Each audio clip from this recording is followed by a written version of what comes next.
Buenos tardes. Is that how you say good afternoon? Yes. Do you know Spanish? I don't know. That would be like the right. Spanish. I don't That's know. correct. I mean, like, I was in Spanish class. I was there. I don't know anything, though. I know that buenos is good. And then something says after that is morning, afternoon, or evening, or whatever the fuck. But we're here on the MOSHCAST again. I didn't change my clothes because I'm a dirty fuck. No, I'm just kidding. We just had back-to-back episodes, and so here I am. And we're back here at the Print Nation over here on 6th Street in Amarillo. If you look in the background here, we got super dope shirts. They print their own shirts. They can print your merch. They can print anything that you ask them, in moderation. They got shirts. They got hats. They got little crafts for your grandma, your mom, or your girlfriend that she got mad at you for leaving the dog outside all night. They got necklaces, earrings, bracelets. They are a black-owned business, so if that's what you're down for, come on over here and support the biz itself. It's a hype-ass place. They got this stage. They got this stage set up just for me. I'm just kidding. It's been here probably for a while. But we got a special guest today. The one and only Badfellow What's going on? from A Plus Records. A Plus Records in the house. In the house. So, we're going to be talking about some good shit all the way through till, I don't know, you struck for time? No. I'm We're free. going to do a 24-hour podcast starting now, dude. I'm down. Let's get some performances, and well, shit. I only got a 6-pack, so I'm gonna need a little bit more. But let's make it happen. We'll just get Bryson to go get us some more. Yeah, I can make it run. Yeah. Quick beer run. Yeah, we'll get like a chef here. They'll cook out. We'll cook out in the front right here. Yeah, let me get a hold of my manager. I'll get us the works. How you been? How you been this weekend, dude? I've been good, man. And first thing I wanted to say was about the Spanish stuff. Oh yeah. I was in Spanish class too, and I got kicked out Yeah, dude. the first time. Really? Yeah. I got So- kicked out the first time. That wasn't happening. So in high school, we had to do Spanish 1 and 2, and so we tried to do it early on. So in 8th grade, I started doing Spanish, and it didn't work out. Like I got like my average like a 42. Was at a 42. Are we good? Are we good on the sound? Okay. It was at a 42. So like I just literally just dropped out, and so from freshman to junior, I took Spanish 1 because I kept on failing. I could not pass that class. Really? Yeah, and the reason that I actually passed it was because the teacher was like, "Dude, you need to get out of here." So they passed me, and then I went to Spanish 2, and then again I had like I think it was like you're supposed to you pass by a 70. I had like a 65, and he was like, "Get out of here, bro. Graduate. We're tired Get of out you of being there." here." Yeah. So I can't learn. There's no way that I will ever learn ever again. School is not for me, for sure. I'll tell you that. School is absolutely not for me. I went to that class, and they actually messed up, and they put me and my manager, Yeah. and also my business partner with A Plus Records, in the same class. Oh, okay. And I was not a good kid in school. I was not a good kid by far. I was very much the troublemaker in school. Right. And they put me in that class, and I just did not understand anything. Right. And it was forced, So you Yeah. had to do a foreign language.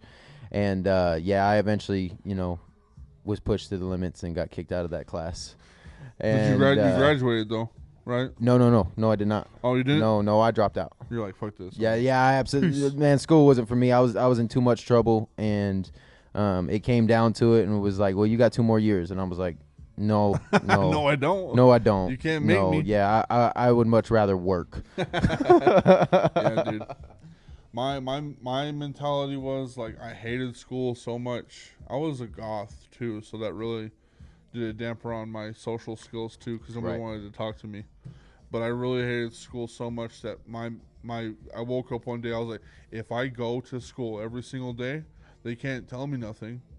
if I just show up, I will have to graduate. Like they're just gonna have to make me graduate. They're gonna make me. Yeah, so I just went to school every day, and they knew I would sleep through all my classes. I was a degenerate, man. I did drugs, I did all that kind of shit. I would just sleep through the classes, and I didn't give a fuck. And they were just like, yeah, I guess. Well, your attendance is good, so I guess that means something, you know. Yeah, my attendance was not good. I was like I said, I was not good in school. And the people that know me, they know me, and especially nowadays, they see me and they're like, "Holy shit, right. You didn't turn out to be nothing in life." you're not too bad. You're not a bad guy after all. I thought you'd be in a crack house by now. Hey, but dude, like that's the thing too. Is like, I know people that actually did really well in school that are not the best fucking people now. Yeah, Right. yeah. Like, And I don't pray on anybody's downfall, Right, but unfortunately, that seems to be the way that some things go. Is you could be grade A honor roll student in school, and well, I mean, yeah, you just can't. You can't nowadays, not quite.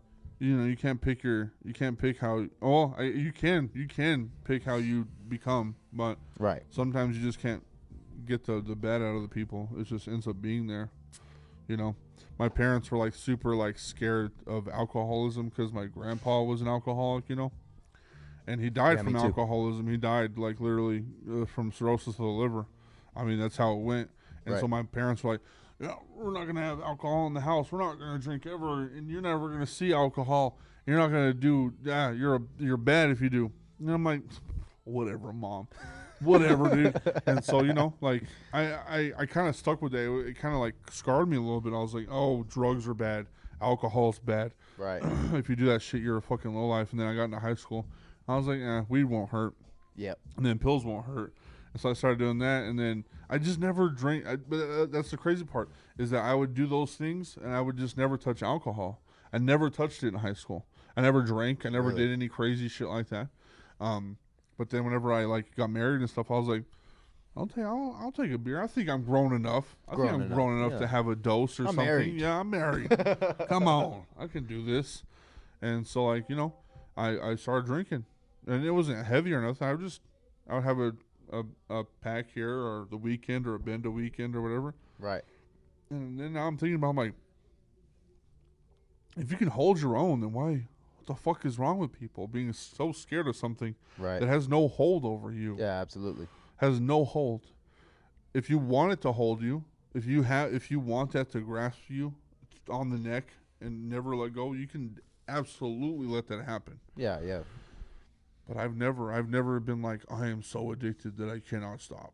Yeah, I think I don't know. I think it just varies on the person, Yeah. and you know, just with addiction issues. And it does suck. It really does suck. And you know, I think that some people, it might be a self-control thing or just an addiction issue. You know, because I've known a lot of people in my life that have had addiction issues, Right. and they've had to overcome it after a long time. It's hard. It's a rough path. they have a really hard time to do it, but you know, I've seen people do it, and it's very well possible. Right. You know, but no, I completely get it. I was the oldest, so I was the guinea pig. Oh yeah. Yeah, fucking dude.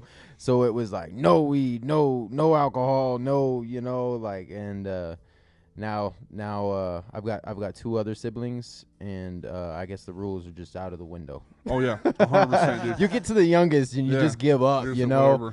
So and right now I'm on my you know, my only kid right now, and I'm like, fuck, am I gonna get to my youngest? So I'm just gonna quit. Well, I mean, you know, my brother graduated last year, so nice. I mean, it's working.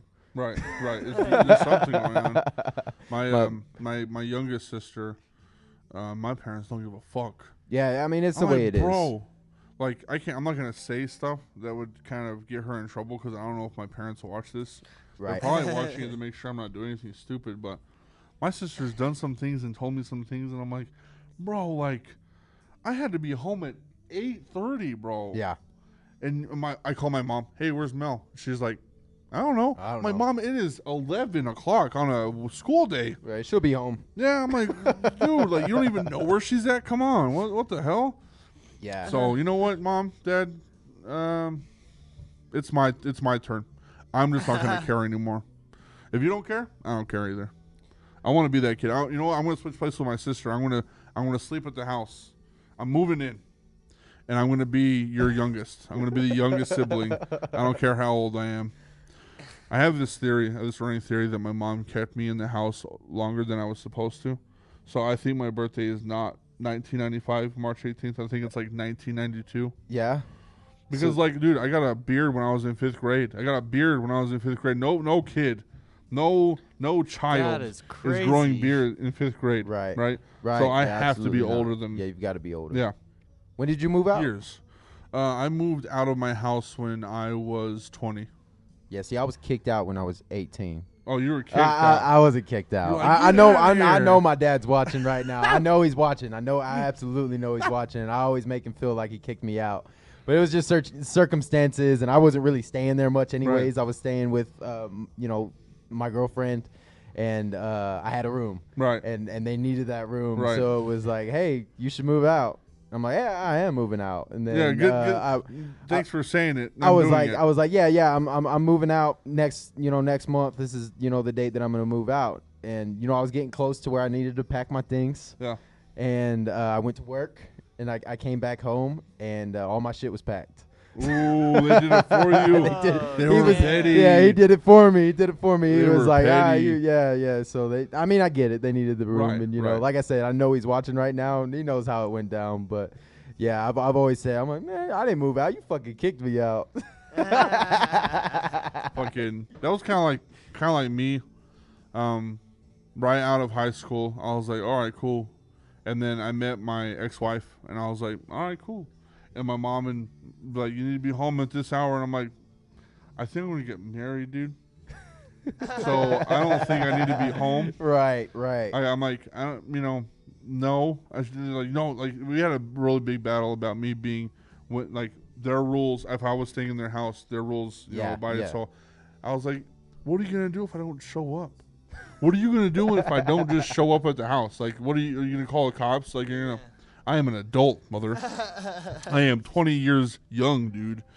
So I kind of kicked myself out, right? Yeah, right. And then a lot of shit happened in my life, and I'm like, hey, Mom, I gotta move back in. And she was like, well, you don't got a room. I was like, there is 4 bedrooms in this fucking house. There is a room for me. And they're like, nope, it's all packed. It's all. No room. I was like, well, can I sleep on the couch? She's like, the new couches, the couches that I just bought, you're not sleeping on them. I'm like, Mom, come on, bro. Rejected. Absolutely. But rejected. it kind of helped me out. It kind of helped me to be like, you know what, I can't have that, because if I was there, if I did that, I would have been there for a while. Yeah. So it kind of helped me, like, okay, I'm gonna stay here for like a week or so, and then I'm gonna figure it out. Yeah, it kind of forced you. Yeah, to it have forced to me to figure it fucking. out, It forced me to do some shit. You couldn't get comfortable, and you had to really put things in motion before you got comfortable. Which means that if my little sister fucking comes home one time when she's 25 and she ends up living with you for 10 years, I'm gonna be so pissed. I'm so mad. She better be sleeping on the couch. Yeah, she better be sleeping outside or something. I just want my arguments back. I just want my arguments back. That's all I want. I just want my arguments back. That's all I want. Hell yeah, dude. The things that she, that sometimes the youngest gets away with. Right. I'm like, man, I couldn't get away with that shit, and I had to argue about it. Dude, I had to eat all of my potatoes on that plate. I stashed mine. Yeah, dude, my mom was like, she would force you, like, I'm watching you eat these. And my little sister's like, I don't like potatoes. And I'm like, you don't have to eat them. What the fuck? Are you kidding me? I hid my shit. I wish I knew how to. I couldn't. I fucking hid it. Like the dog? I hid it. No. I didn't have a dog I could feed it to. The dogs were outside. We had a stove that had a thing under there. Oh yeah. And then we also had a cabinet in the kitchen. Oh dude. I'll fucking throw shit under there. So and later on, of course they found it. It was fucking. There was one that was meatloaf. Oh, fucking dude. hate meatloaf. I fucking hate meatloaf. And it was like it's not fresh meatloaf. It was frozen shit, And if I didn't want to fucking finish it, I threw it underneath that cabinet. It just started smelling. It was gone. No, it didn't smell. It just hardened up. Oh, nice. And eventually they moved that cabinet. And they were like, "What the fuck is all this?" And I'm like moved out by that time. And another time I'm not a big fan of frozen pizza. Oh, and we okay. ate a lot of frozen pizza. It's DiGiorno. No, not even Red Baron, Hmm. and which was well, good. That's not bad. You know, it's not bad. We ate it. It was cool. If you you eat know, a lot, but, you get tired of it. but if Right. but if I wasn't hungry, it was like, nah, you better eat your fucking food. I'm Yeah. like, okay. I slid that motherfucker straight underneath that stove. And they moved it a couple years ago to clean out from underneath it and stuff. There was and, pizza from 1990. There was pizza from like, I don't know, 2008. Hell yeah, dude. Yeah, my parents. Yeah, that's crazy that like parents be strict like that for the oldest. They just give up by the time that they're youngest. I feel Especially like, when they're so many years apart. Me and my Yeah. youngest are 7 years apart. damn. Yeah, my little sister is I think 16. I'm 27. So like 10 years apart. Yeah. About 10 years. Yeah, you're about in 11. the same area that I am. What I did. This is what I did. This is what I did. I don't know if this is gonna work or anything. I just got all my fuck ups done already. You know, so like, me and my ex-wife are split, and taking care. We're co-parenting Right. her. I'm like, okay, that's fuck up number one, and she's doing good. She's in therapy, whatever. So I only have like 2 or 3 more fuck ups, and I think she'll be all right when she gets older. If I get all the bad stuff out of the way right now, where she can kind of not remember, I think Right. I'll be all right. Yeah, there you go. I fucked up when I was young. I did all my stupid shit when I was before 18. Oh, now that you're an adult, So and now that I'm an adult, Yeah. I've gotten all the dumb shit out of the way. And in the album that I've got coming up, yeah, I talk about a lot of the things. And one of the lead singles that's going to be coming out this month is called "Bumpin'." And I'm actually talking about a lot of the stupid shit that we used to do. Me and all the old homies. right, Which I'm very close with some of them, to this day. Some of them not so much, but we're still cool. We just don't see each other, Right. all the time. Everybody's got busy lives. yeah, we're all living up. We were just talking about that, me and Curtis. Yep. I mean, busy, but I made it happen to link up with a couple of the old homies in the music video. Right. And I do talk about a lot of the stupid shit that we used to do. I mean, we used to roll around in a fucking Escalade. Dude. One of the homies' uncles Bruh. had an Escalade, a black Escalade. Hell yeah. And I was 14, 15. Everybody else was maybe about the same age. And he had a safe. He had a fucking safe in his closet. I was in the car. Damn. No, this guy's- in the closet. In the closet. And it had his car keys, a bag of weed, and a gun. And Things to keep in safes for sure. Car keys. it's a safe place, especially around degenerates like us. until those degenerates realize that you used the default code on that safe. Oh hell yeah. 1, 2, 3, 4. Yeah. So we got into the safe, and we would roll around in that Escalade, with his bag of weed and potentially his gun, Oh hell And, yeah. I mean, we would fuck up, man. We would do some stupid stuff back in the day, and like I said, I am so glad that I got it out of my system when I was young. Right. Because if I was doing that shit nowadays, the charges that we would catch. Dude, it's either Escalades or fucking Tahoes. Oh, I yeah, have Tahoes. man, my homie Slim, Free Slim. He'll be out in a few years, but I fucking love that guy. He's still my brother and shit. We all have lives and we fuck up. We gotta deal with it. But he had a midnight blue, fucking black rim, pitch black rims. Mm-hmm. And this lifted, like 3-inch lifted fucking Tahoe, dude. Damn. They were tinted. The windows were tinted. I mean, this thing was a fucking beast, dude. He fucking loved the shit out of this Tahoe. But every time we rolled up and he said, "Come in the Tahoe," I knew we were gonna be doing some stupid shit, bro. Yep. Stupid shit. We had like 6 of us in that thing. Yeah, 6 dude. or 7 of Yeah. us in that thing. It's not built to hold that many people, Not built. You drink you drink a little bit and you smoke a little bit and you put some beats on. Yep. But that's some of the best. Those are some of the best rap sessions. Some of the you best. can ever. I wish I had some of those recorded. Oh, dude, 100%, dude.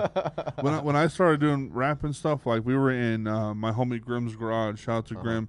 We were in his garage, and like, dude, like I'm not shitting you. From like every weekend, I would get off of school from Friday all the way to Sunday. We were in that garage from like 2 in the afternoon to like 4 or 5 in the morning. Just Damn. smoking blacks, they were drinking. I was smoking blacks and fucking rapping. I love That's kind of how I started up. Right. I didn't even know how to rap. I didn't know Right. how to freestyle or nothing. And I was just like, and they're like, dude, do something. And then like gradually, like I would be shit. And then every weekend, it would get better and better and better. I kind of like just forced myself to rhyme. Right. I was like, it's crazy in my head because if you start freestyling and shit, you have to rhyme. You have to figure out the next words that you want to rhyme with the last sentence. Do it And shit, ahead, you know, ahead of time. It's weird knowing that like there are people that can do that right off the bat. Right. Like, I had to learn How to do that. Like, it was so weird in my head. It was like, I can't rhyme. And then it was like, okay, I can. Now I'm getting sentences. Now I'm figuring out what I can end the song with and shit. Yeah. It's crazy. Crazy amounts of, like, just dedicating my fucking time on the weekends to figure out what rhymes with what. Right. Right. Well, and, you know, I used to look up on Rhyme Zone. I don't know if you've ever heard of it. I have this thing called Rhymer's Block that kind of probably does the same thing. That's kind of similar. So you type in a word, right? Yeah. And it tells you everything that it rhymes with. I would read that shit. Right. I would read it. You know, I would just sit there and read it. I wasn't even working on a song. I wasn't doing none of that. I would look up Rhyme Zone, and I would type in like, you know, dope, and I would just read. Just read all the words that go with it. Yeah. And it gets to the point where some of these words you didn't know, so you had to look up on dictionary what that meant. Right. I love doing that. Like, I have a song. I had this. There was this word that I had that I heard in a song, oblongata. And I was like, what the fuck does oblongata mean? It's actually not oblongata. It's mandala oblongata, which is a part of the brain. Mm-hmm. And I was like, I'm using this shit. Yeah. And so I put it in a fucking song. See, I tried to read the dictionary because, you know, growing up, a huge inspiration was Eminem. Oh, yeah. And he fucking read the dictionary. I Right. don't know how the fuck he did that. No, there's no way. I have no absolute idea how he did and does that shit. Because I tried to do it and it's like, oh my God. Right. What am I doing? Right. Like, right. I don't know how I did it. Like, that's just going back in the whole school thing. Like, if I can't fucking read Spanish, you're gonna tell me I'm gonna read English words Right. Constantly, continuously. Yeah, just word after word after word Ugh, after word. there's no way. I don't know how he I did it. couldn't do it. Yeah, I have absolutely no idea how he did Would it. be tough. Yeah. But going back to the whole bullshit thing, getting all your bullshit out of the way, there were still times like when I was like 22, 23, that I would get myself caught in situations where I'm like, why the fuck am I doing this? Why the fuck is this happening, bro? Crazy story. I can't say any names because I don't know if they're still like in trouble with some shit. But I gotta avoid all names at yeah, all costs. avoid all names at all times. I get a call. I do the newspaper. I run the newspaper, so I'm throwing papers, and everybody knows that I'm awake at the time. So I get a call at 3 o'clock in the morning out of a random number. I knew who this person was, but I was like, random person calling me about. I was like, what the fuck?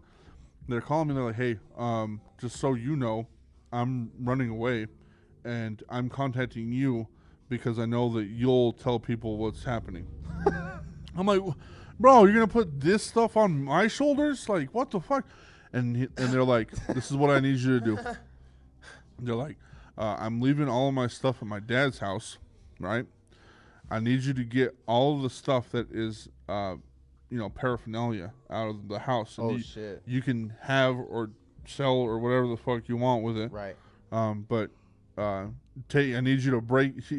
They were basically saying that I needed to break into their house, steal all the stuff that was bad, and then just repurpose it for somebody else.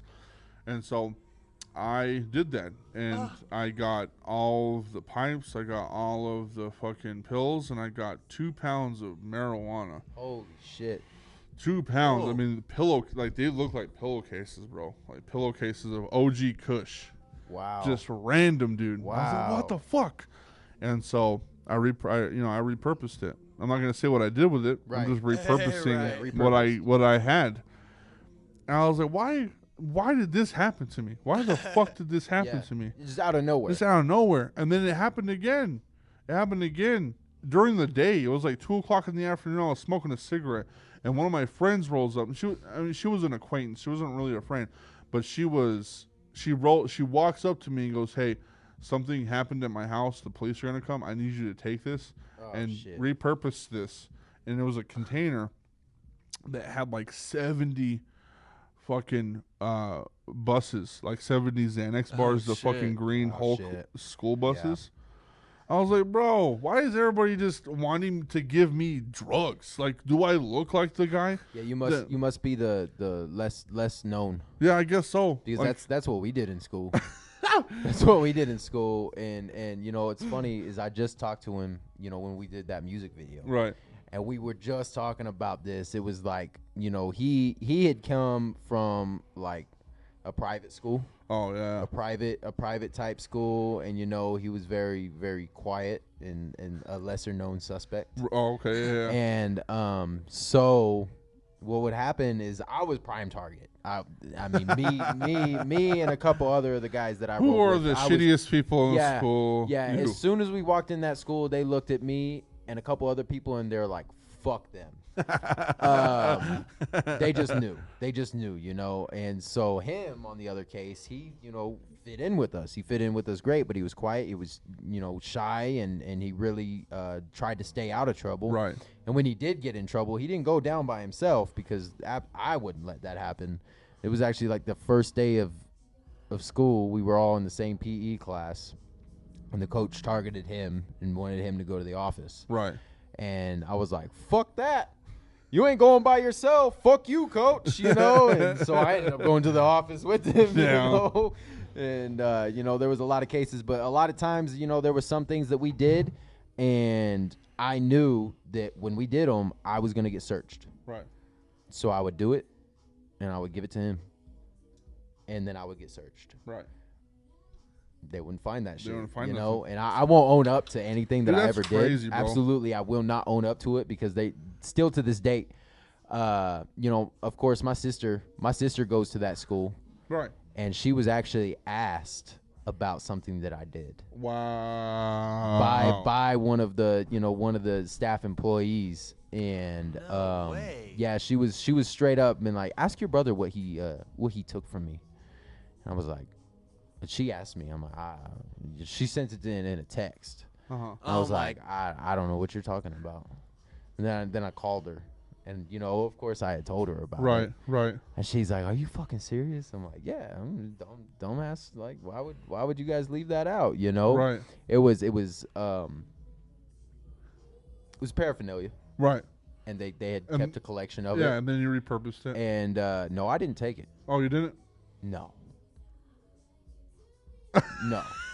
No one took anything. Nobody took anything. Nobody took it. It got taken, and it got taken right before Christmas break. Oh, nice. A little Christmas present. On a half day. Yeah. And cameras rewrite themselves. Right. They figure it out. Never could prove. Right. Never could prove. Nothing. And still to this day, I guess they are a little bit salty about it and suck my nuts. Yeah, it's just suck a nut, dude. Suck a nut. Dude, we would have the same kind of thing that happened in school too, bro. We had just a group of degenerates that would hang out in the same class. It just so happened that we were in the same class together. Right. And like I said, I was kind of like I wasn't a fucked up kid. Right. But I just hung out with those people. And I'm not saying that they were bad people, because obviously I hung out with them. They're not too bad. But they I guess they assumed that I was a drug dealer or something. Oh, shit. And have I ever sold drugs? You know, we're going to not talk about that, but, you know, they would go to our class, and they would search us and shit. Yeah. And there was a point in time where they would only search one person. It wasn't me or anything, but they would only search one person. And it was every fucking Friday. Every Friday with a dog and everything. And I got to the point, I was That's ballsy. intense. I was ballsy, dude. I went to the principal's office, and I went to her, and this is a shit true story. I went to the principal's office, and I said, the next time you bring a dog to this classroom, next Friday, I'm going to get the court involved. because it's harassment. Yeah, yeah. If they're not finding anything on this kid, then why the fuck are you doing it? Right. And sure enough, they fucking stopped. I was what, 17, 18? See, the schools are ballsy. They're ballsy. Yes. They play under different rules. Yeah. And this actually something similar happened to me. Is they would bring dogs, drug dogs, because they were not allowed to search students without suspicion. But they would bring drug dogs into the classes, and they would have everybody, walk out the door. And without searching you, they would have the drug dog right next to the door. Right. So that's what they would play. But they were waiting to go into the room, but they would have the drug dog next to you. Well, I didn't have nothing on me. Right. I didn't have nothing, And somebody in that classroom had something. Somebody did. I don't know who. Still to this day, I swear to God, I don't know who did. But it got thrown on the ground. And it was thrown in a vicinity, and it was a real tight classroom, and it got thrown on the ground. Yeah. Well, the drug dog, of course found it, and they pulled me and 3 innocent girls. They're like, who? Eeny, meeny, miny. 3 A+ honor roll student women out with me. Hey, but And- some of them be doing that. Yeah, and man, they immediately they were like, "It's you," and I'm like, fucking, absolutely not. It is not me. I swear to God, I'm like, it is not me.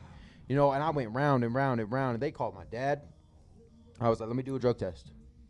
And they're like, no, we know it's yours. And I'm like, no, fuck no. Yeah. It's not mine. You can't prove shit. Right. I'm like, fingerprint that bag. Yeah. Like, Do it. something. Yeah, do something. You can't prove that's mine. And they're, Right. they're like, you're going to DAEP, you're getting kicked out of school, all that. My dad showed up and he was like, let him do a drug test. And they're like, it doesn't matter. We got suspicion. Right. We've got enough. Yeah, Yeah, they're fuck like, that. we've got enough. I did 3 drug tests. Clean. Every single one of them. Fucking. Yeah, my ass still got kicked out. That's crazy, bro. Yeah, I still Fuck got 'em. kicked out. Wow. Still went to Fuck 'em. DAEP. And, from that day, it was fuck that school. Yeah. I had a friend. She got kicked out. I had a friend. She got kicked out, but she got kicked out because she got the whole school high. Oh, What? shit. Yeah, dude. It was. I mean, I wouldn't say the whole school high, but it was the majority of the school Right. for sure. They did a bake sale, and she made fucking edibles Oh, just for fuck's sake. And yeah, Wow. there was a lot of people that were high. they had to stop school that day. I feel like I owe her probably 5 Xbox credits because Yeah. that's fucking legendary. It's fucking legendary as fuck. and knowing my small ass town and stuff. I mean, Curtis was from there and everything. Knowing that small ass town, like there was a handful of like when they do those bake sales. When they do those bake, I mean, I'm Right. not trying.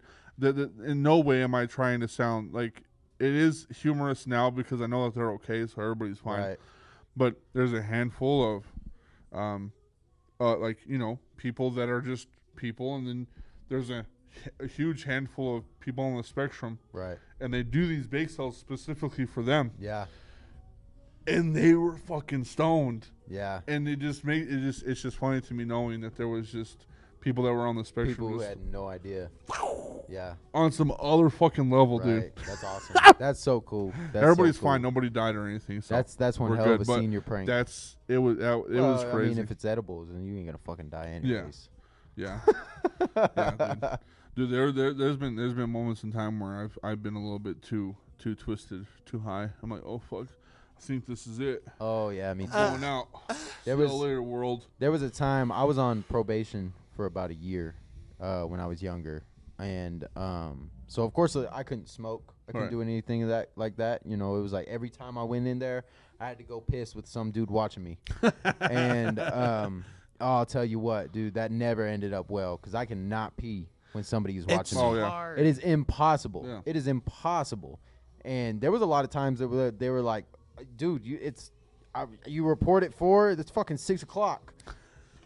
You're about to go to jail. It's like I just can't stop watching me. Yeah. Stop looking at me. And I would have to force it out and shit. But so I was on probation for a long time, and I had finally gotten off, and I had never done dabs.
Talent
Never. Nice. You know, I had never done dabs.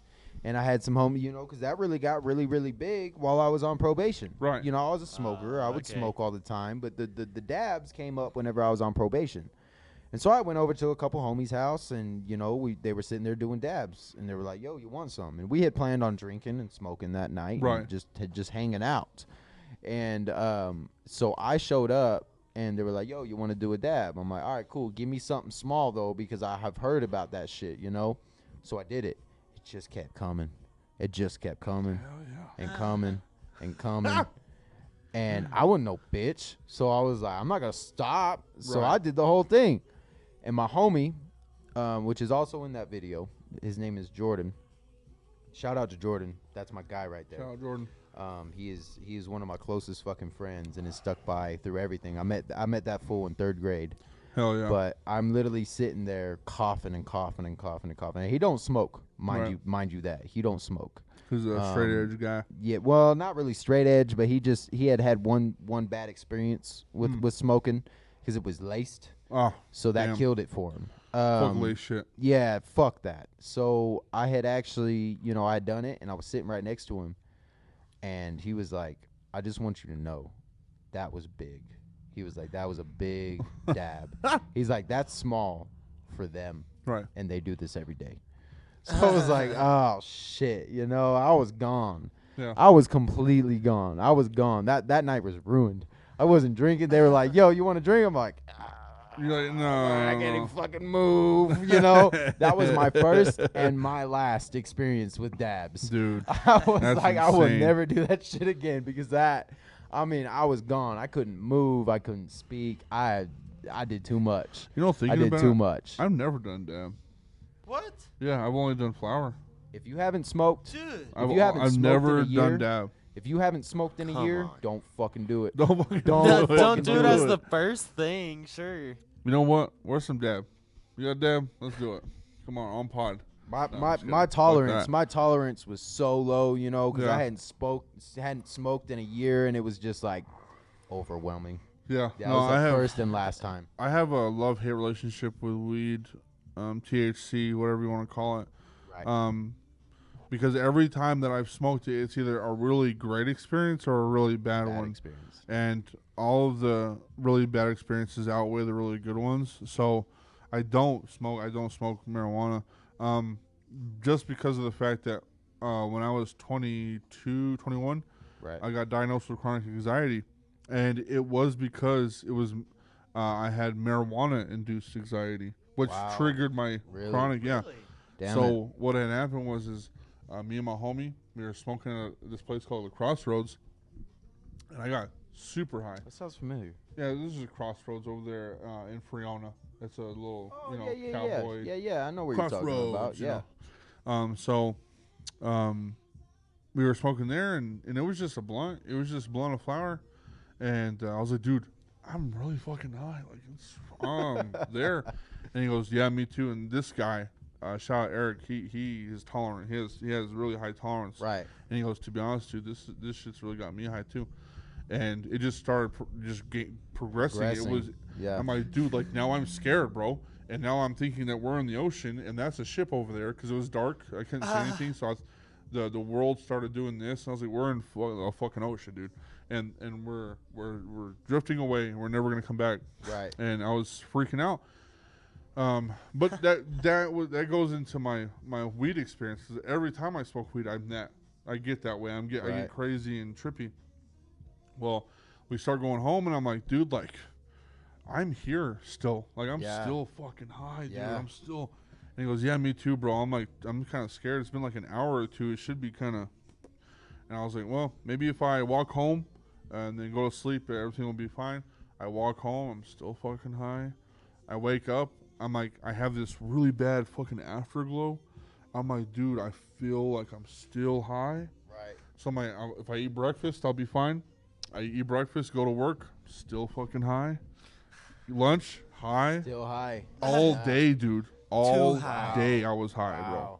bro. And so I told my ex-wife, I was like, dude, I don't feel right. I don't feel Right. right at all. Like I'm at a constant just Right. level. Yeah, you're constantly. Yeah, I don't think anybody wants to buzzed. be here all the time. Right. Well, I And mean, some people. Yeah, some people do, but do. me, Can't live without it. yeah. So I'm not shitting you, dude. 7 months, 24/7. I was high. Fuck. Yeah, 24/7, dude, for 7 months, and I had to go to the hospital. I had to force myself to go to the ER because the thing is I was already like it got to the point where I was tweaking, Right. where I'm like, oh, everybody's watching me. The fucking FBI is on my ass. I'm gonna go to a fucking crazy house. If I go to the doctor, they're gonna take me to a fucking home, for sure. And I finally forced myself to go to my doctor. And he goes, nah, dude, you got anxiety, bro. Take this Xanax, take this Alexa, you'll be fine. I was like, for 7 months, I've been high, bro. You don't understand. I've been stoned and I haven't smoked anything in 7 months. And he goes, no, it's just anxiety.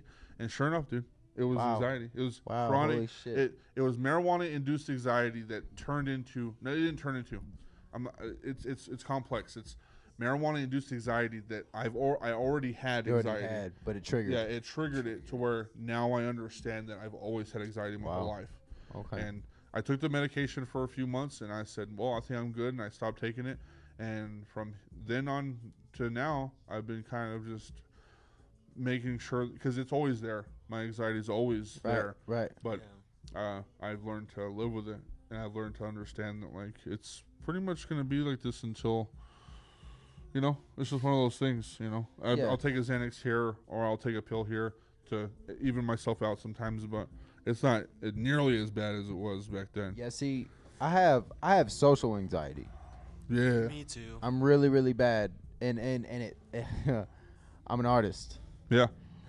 Yeah. And it fucking sucks. You're up on stage and It you're sucks. like, fuck. So when it comes down to performing and a lot of that stuff, I really had kept a low profile as far as performing. And especially when I'm hosting shows with A+ Records, I very much have to be in the crowd or over the crowd and, you know, in front of a lot of people. Right, right. You know, because when we first started, man, fuck, I would run the door. Oh, yeah. Just because I knew I wasn't going to fuck with the money. You know, so Yeah. me and my manager and business partner, we would run the door. And by the way, shout out to those guys, Gabe Morgan and Giancarlo Cordova. Those are my business partners with A+ Records, and I could not do this without them. Hell yeah. And they have seen, you know, they have seen the startup from everything, and you can look back at a lot of our photos from those performances. Dark ass club, dark ass outside venue, sunglasses on. Because you could not see my eyes. That was important to me, is you couldn't see where I was looking, and you know, I felt like I had some sort of protection behind those sunglasses. Right. And it is still to, you know, that way to this day. And you know, and I've really started breaking out of my comfort zone and am working towards doing a lot of performances. Right. And yeah, you will see me perform with sunglasses on every single time. And that is something that's always stuck in my head. And I had actually picked that up off of Eazy-E.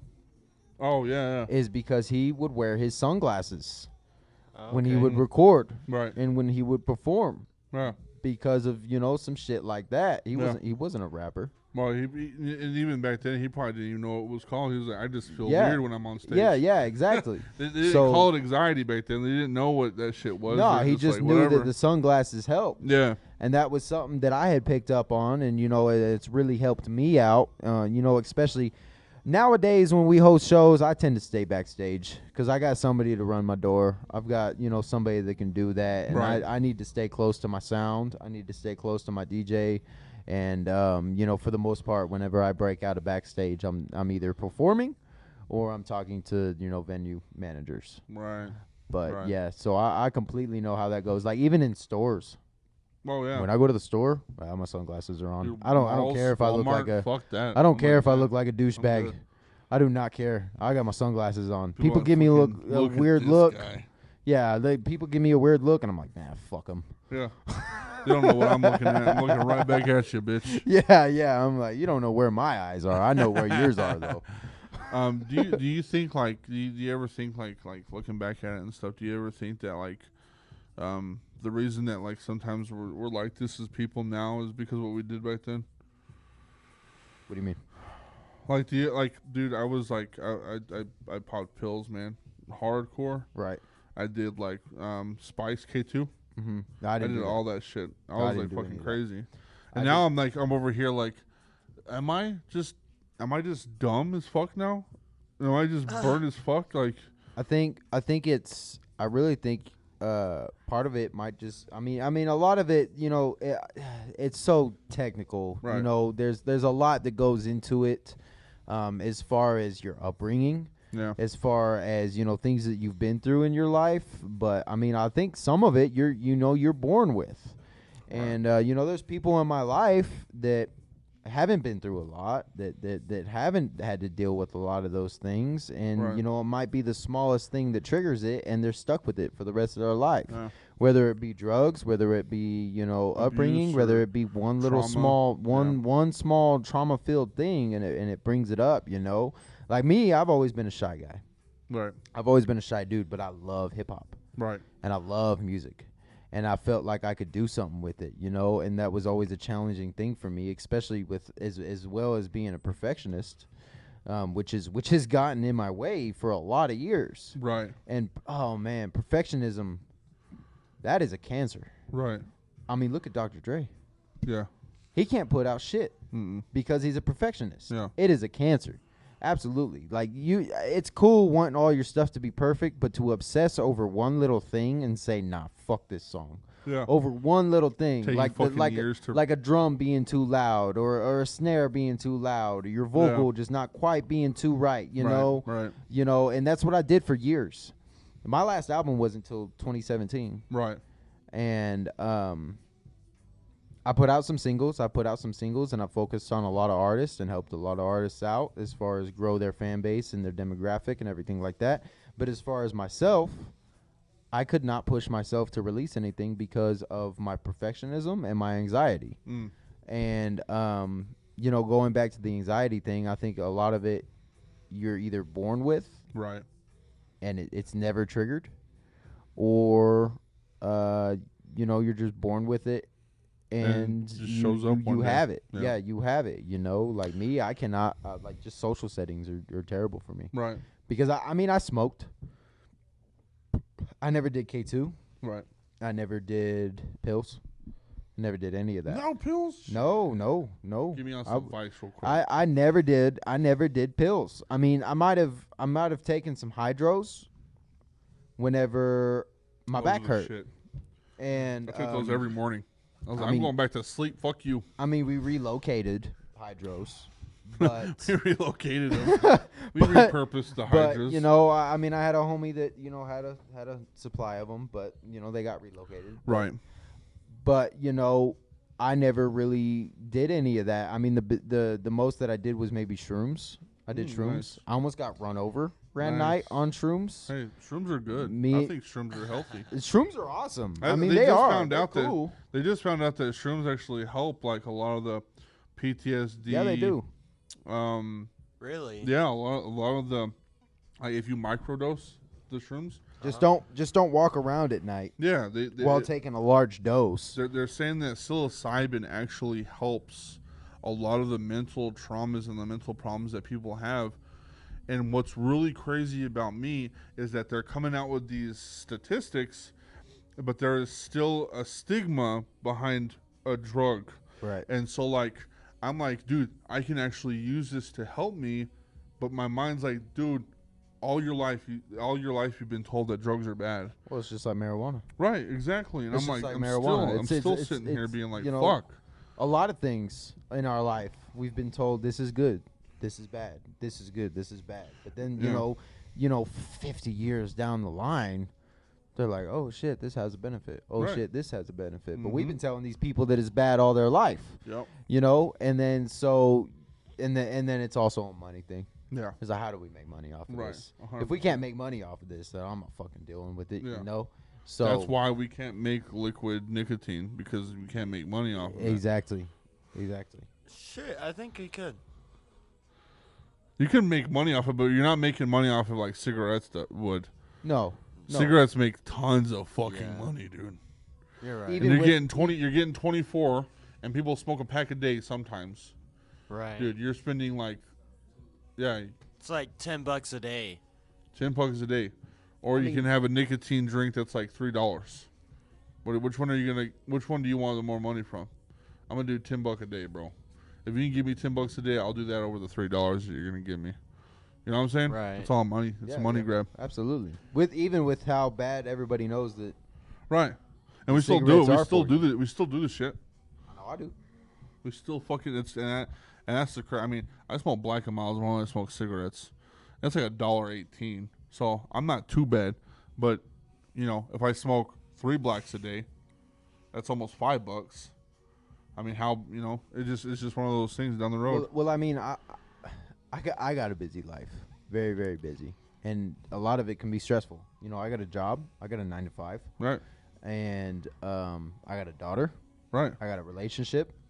And then on top of all that, I'm over here managing artists. Right. I'm an artist myself. Your own music, yeah. I'm an artist myself, and as well as I'm trying to bring a larger music scene to Amarillo. Right. I'm trying to host bigger shows, and I mean there's a show that I'm putting on right now that's going to be in December with another company, a very well known company, right. and I'm very very happy for the opportunities that we're having to be able to build with each other and continue a great relationship with each other. Right. But I'm gonna be honest, Amarillo venues fucking suck. Oh yeah. It is a shit show. Yeah, dude. I mean, and I don't have very many choices as far as hip hop goes, you know. Right. So I'm dealing with 3-4 venues. I'm booked here. I'm booked there. I'm booked here.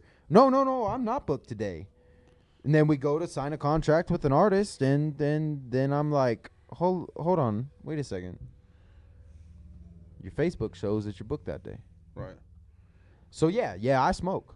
So I'm stressed. I'm stressed as a motherfucker all the time. Not only between A+ Records and dealing with all of that, but as well as my day job. I'm a blue collar worker, which is why in my attire, I wear Carhartt, I wear boots. Right. I'm a blue collar worker. Right. And that's what I do day to day, and that's what I wear day to day, and that shows in my artistry.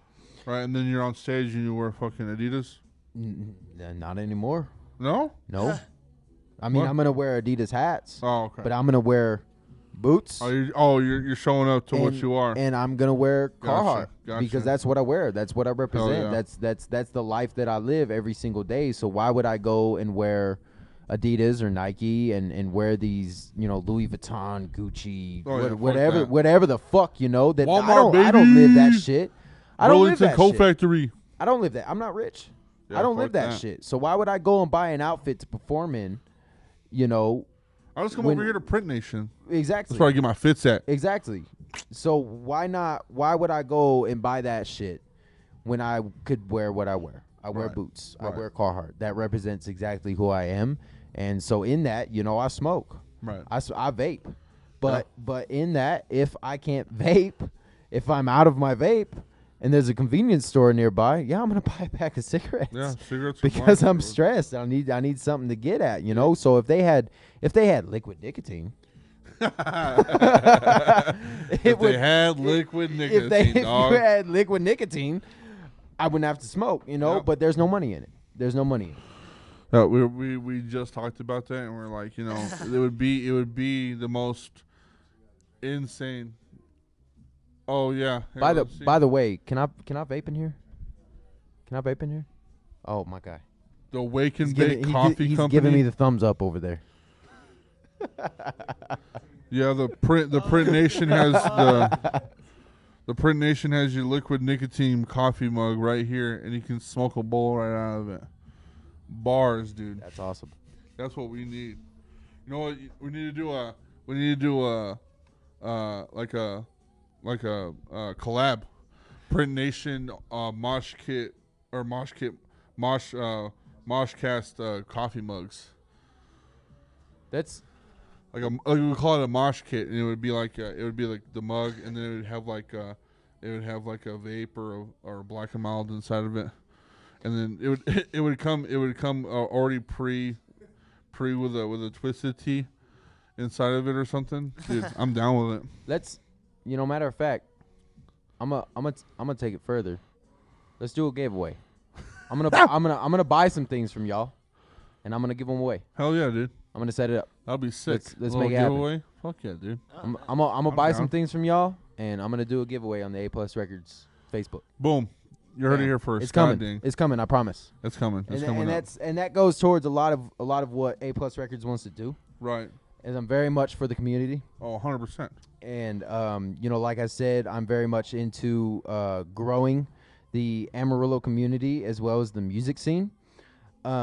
Amarillo's music scene way back when used to be great. Yeah, it used definitely. to be phenomenal. We used to have really, really great, obviously not rappers, but we used to have awesome bands come through. Yeah. And and we still do. We still have bands that come through here like Tool and Sublime and stuff like that. But, as far as the hip hop scene, and I am a hip hop head, I don't have a lot coming here. And Right, it is super unfortunate. And, the company that I'm partnered with, he lived here for a long time and he had never been to a concert here.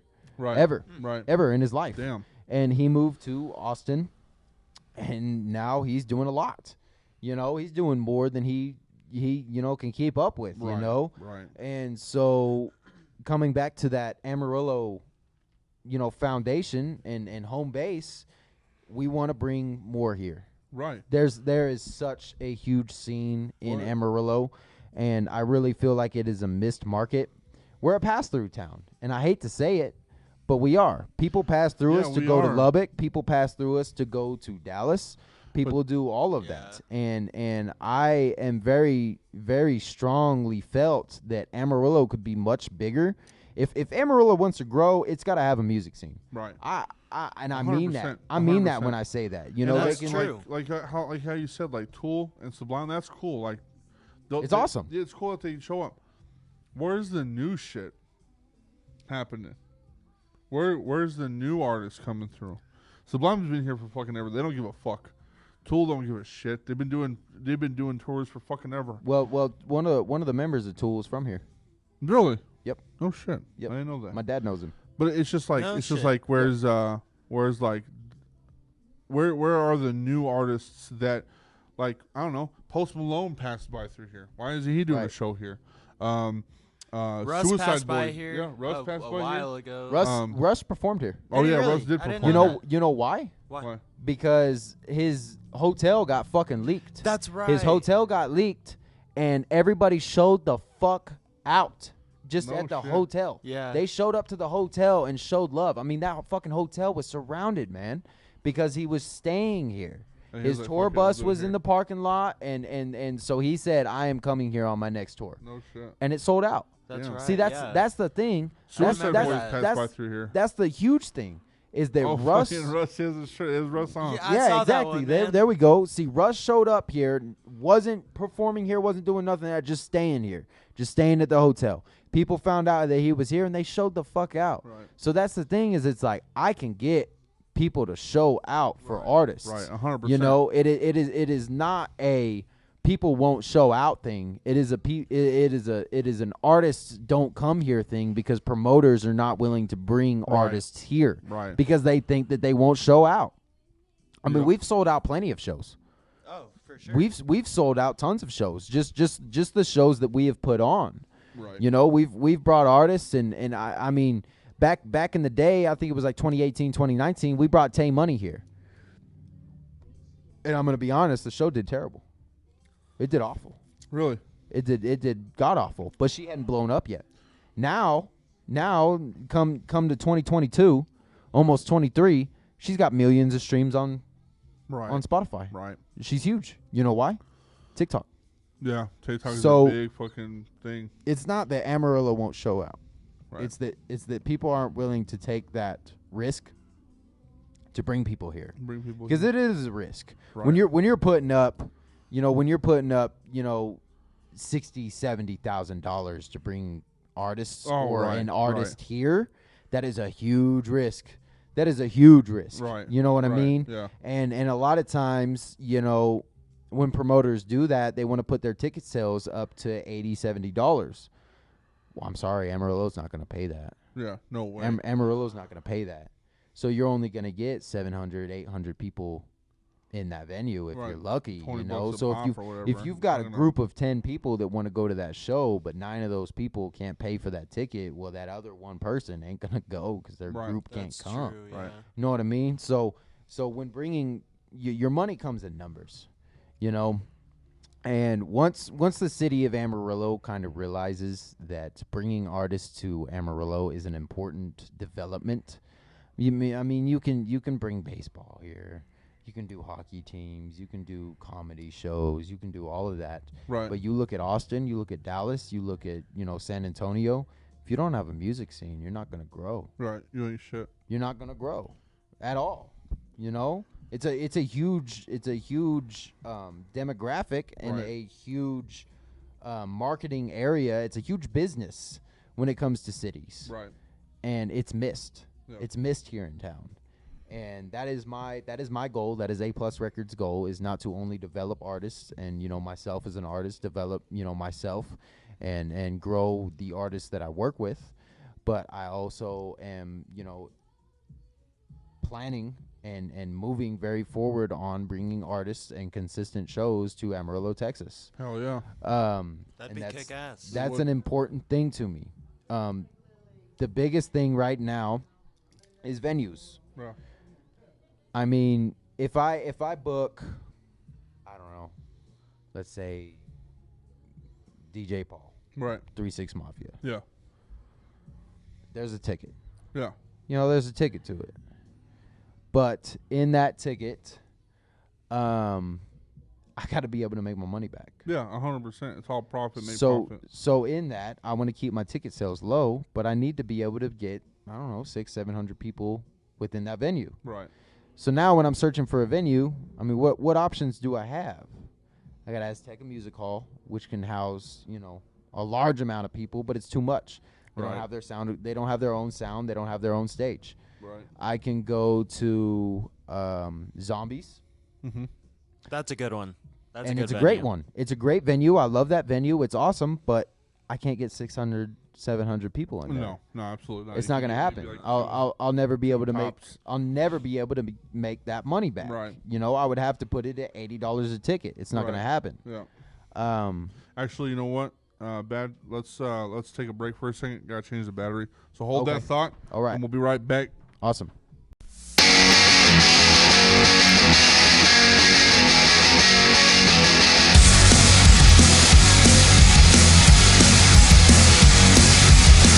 Open up your deluded eyelids. Put away your inflatable lips. What you do for your validation.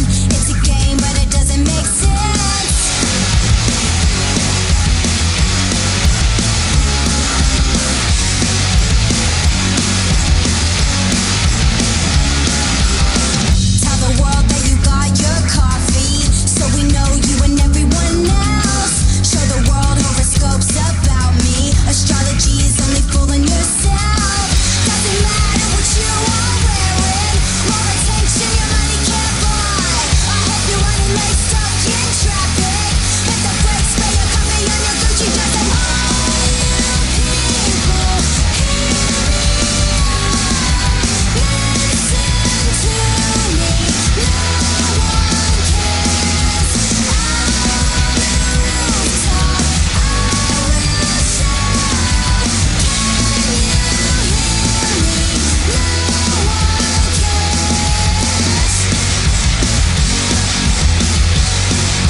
living your life, 'cause everybody's living their life too. And while you're out there in the real world, looking for the right words, like the best things are gonna happen soon.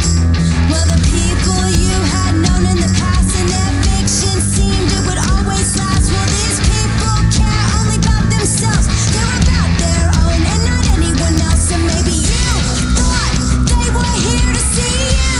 Thought they were here to see you. Thought they were here to see you. But maybe you were wrong.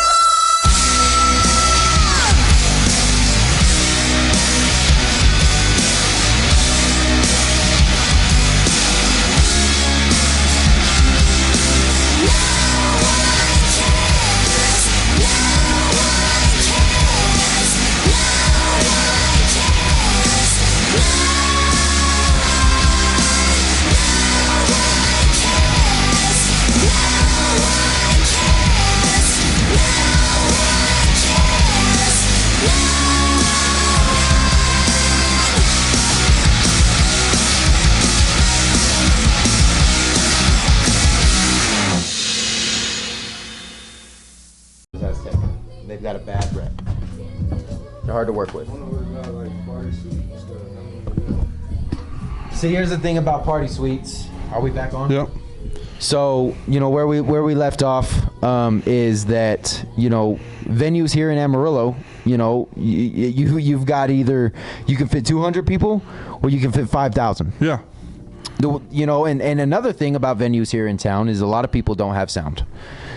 A lot of venues here in town don't have their own sound. Not even that they don't have their sound. They're not sound guys. They're not like they don't know what. They don't know how to do that. They're just playing music off of a fucking jukebox and some above speakers. You know, like bars and stuff. They just have a guy and he knows a little bit. Like cool, awesome. But there has been times where I've seen shows. I haven't been a part of them, but I've watched shows fucking bomb. Yeah. Because the sound guy didn't know what the fuck he was doing. Doesn't know. Yep, exactly. And that's what's shitty about all these artists over here. Dude, getting into the whole art, like I'm underground. Like I know. So am I. I know who has been here. Right. Lil God has been here. Yep. And he's a big fucking dude. Yeah, Sadzilla. Yeah, Sadzilla's Lil God. I think their band. It was like a Nations band or I think his name was Notion, and he had a band, and they're really big. They did a house show here, and it got so fucking crazy that the people that were a part of it blew the fuck up, fought them, and they were like, we're never coming here again. Right. And they had like 660,000, dude, like almost 1 million fucking Spotify followers. Right. And it's like, dude, like you said, Amarillo could be the best. Amarillo could be the fucking biggest. It could be the next Dallas, next Austin, like they want to be. We just need a place that is safe for the artists. We need a place that is big enough for these artists, and we need a place where people can actually listen to the shit. Right. Where it's not a shitty sound system. Right. Or it's some fucking, we just rented this shit off of Guitar Center and we're just doing it out of our fucking garage. Like, what the fuck, dude? Well, and I mean, like I was saying, you know, a lot of bars don't have their own sound systems. They don't have their own sound equipment. They don't have, you know, people that are willing to run that sound. So what happens here in Amarillo is everybody's relying on the same 3, 4, 5 DJs. Yep. And these DJs are doing, you know, radios. They're doing, burning themselves out. That's what they're doing weddings. They're doing, you know, these little events. And here's the thing is, if myself wants to put on an event, I have to rely on their schedule. Mm-hmm. And I might not be able to rely on their schedule. So we've got these bars with 200 people that we could fit 200 people in, do, you know, a decent sized show. Yeah. You know, I could bring a lot of, you know, energy and promotion and you know, just expanding people's audience and demographics and putting them in front of a audience at those 200, you know, capacity shows. Right. But sound is an issue, and I have to work around the DJs, which I love. By the way, all love to every single DJ. DJ Roro, Element, Gemini, every single one of them. I love every single one of them. I'm very close with every single one of them. Right. And, all love to them. And I completely get it. They've got very, very busy schedules, and it's hard to get a hold of them sometimes. Right. But so then you go from 200-person venues to, I don't know, 5,000. Mm-hmm. And there's very in between. There's very few places in between, like 8 Seconds or Ocho. I'm gonna murder the name Ocho Suendos, or I believe it is. They've got an 800-person capacity, and then we've got Chesney's Whiskey Saloon. Oh yeah. But unfortunately, about Chesney's Whiskey Saloon is they only do country.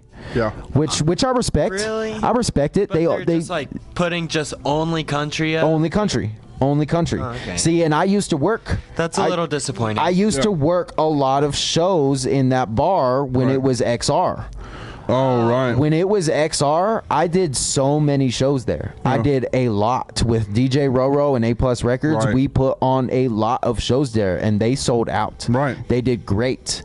But eventually, when the owner of XR gave it up, which I can't blame him because he owns a couple other things, and let's be honest, those other couple other things they sell way better than XR does. Right. So I'm not gonna out him on any of that, but he is doing phenomenal, and I cannot blame him for selling the place. Yeah. But now, there's a lot of country, there's a lot of rap, but there's a lot of metal. And metal is very, very well maintained at Zombies. Right. And I love it. I love seeing it. But so if you wanted to put a metal band in front of a larger venue, you got to go to 8 Seconds or Azteca. Mm-hmm. That's the only options you have.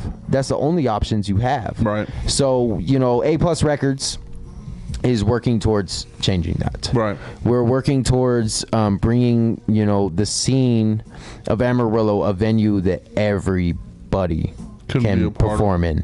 It's not country. It's not rap. It could be. Because it's it's not just country. It's not just rap. It's not just metal. And so that's something that we're working towards, because I'm gonna be honest with you, A Plus Records is not a rap record label. Right. I have I have predominantly rap artists. But going forward into the future, I am not a rap record label. That's just what I know. That's what I know best. But, going forward, I would love to get country artists. I would love to get metal artists. There is some great metal artists here in town. Yeah, shout out fucking Pulverizer. And I'm gonna murder their name. I think it's Discarnia. Oh yeah. Chroma Leaf, I think it's. Oh my god, Justin Fennell with Discarnia. Oh my god, I love their music, man. Fucking Rain. God damn it.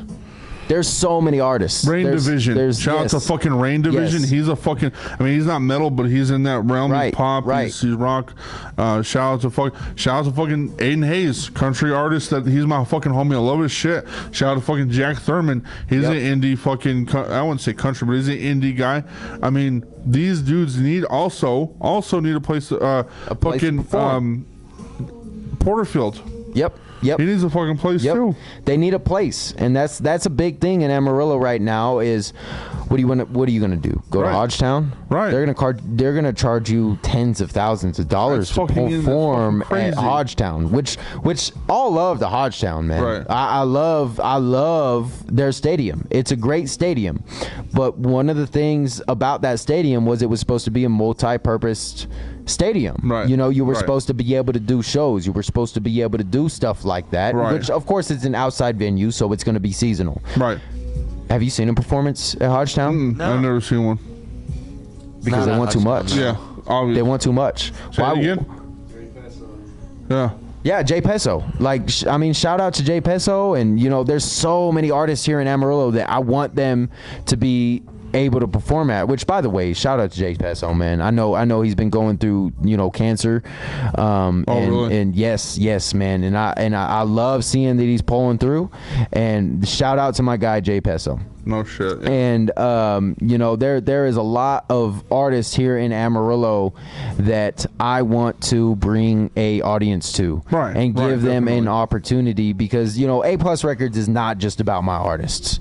The artists that I sign are artists that align with my vision. Right. They align with the way that I operate, and they're people that I very much strongly believe in. You know what I mean? These are people that I want to develop and help, and because I mean, myself as an artist, I've been doing this since 2015, at least professionally. Right. But I mean, you go back to my shit that I was doing in 2015. It Right. ain't nothing compared.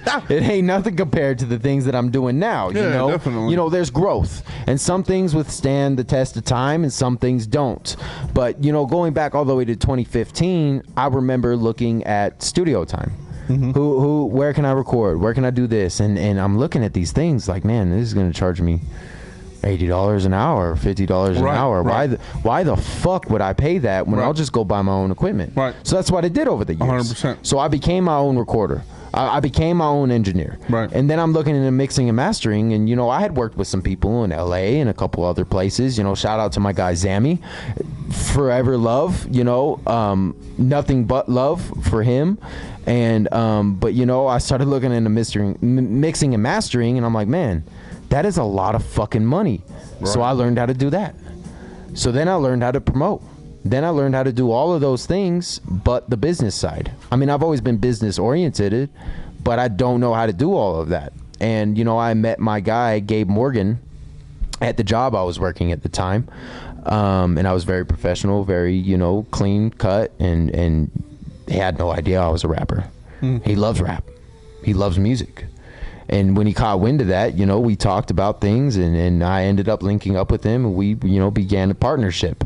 And he was able to bring things to A Plus Records, not only on the business side, but of course money side. He was able to back us money wise, because I mean, I'm a kid. Right. You know, I Right. don't have money. You know, at the time, you know, I was either bouncing around from rent home to apartment to rent home to apartment, and I didn't have that shit. You know, I wasn't foundated like he was. And I'm forever grateful for him for giving me the opportunity to turn my record label into a record label. Right, the you know, reality like, is- like a is- business, an yeah. LLC, and do all of that, you know. And so I know that pain of doing everything yourself. Yeah. I know that pain. It is tough. It is absolutely tough. It is one of the toughest things that you can do. Right. Is record and mix and master and promote and All that push shit, and push bro. and network and make connections and do all of that yourself. It's tough. It is. So that is tough. that is part of the A Plus Records. Is, I'm gonna be honest with you. You know, off of my artists, I don't make money. Right. I don't. Right. And I have no interest Yeah. in making money. And it's not because they're not selling. They're selling phenomenally. Right. Ivy and B Slim, those are my fucking guys, and they were doing amazing things. They were doing a great job at a lot of things that they were doing. And, you know, past artists like Gaz Diad and Nikki Cortez and people that I've worked with, it was not because they weren't selling, but it was because I had no interest in making money off of, I mean, fucking streams. What are you going to make? A couple fucking cents? Right, right. You know, I have no interest I in made doing fucking that. 12 cents, baby. I just looked on my Amuse. 12 cents, dog. Yeah, I made I'm fucking banking. I made fuck, 12 dude. fucking cents, and I paid 6 cents of that to my fucking record label. That's awesome. You know, like, no, man, I have no interest in that. What I have interest in is building these artists and giving them some freedom. Right, Because it's right. all, let's be honest, making music is the fun part.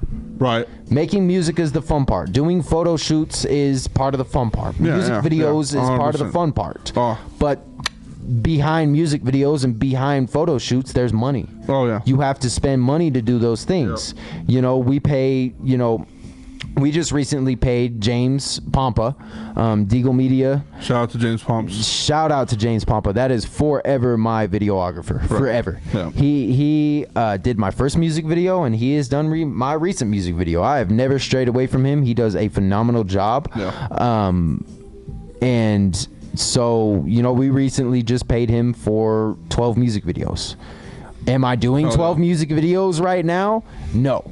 But I'm paying up front for the next whole year. Right, For right. not only myself but my artists and everything like that, you know. Yeah. Am I gonna make that music back? Or am I gonna make that money back? Abso-fucking-lutely not. Right. I'm not gonna make that back. Off of a music video, off of YouTube streams, Right. YouTube views, likes, clicks, whatever the fuck. No, I'm not gonna make that back. Right. But in shows and hosting shows and giving my artists the opportunity Followers to open watch up, views. yep, And, yeah. to open up for these larger acts and the opportunity to be seen, that makes it all worth it for me. Right. You know what I mean? 100%. So, you know, and as far as, because, you know, obviously I'm a record label and I have contracts. Right. But in those contracts, I mean, you can ask Ivy, you can ask Slim, you can ask Nikki, you can ask Gaz. You have complete ownership of your name. You have complete ownership of your music. Right. You have complete creative control.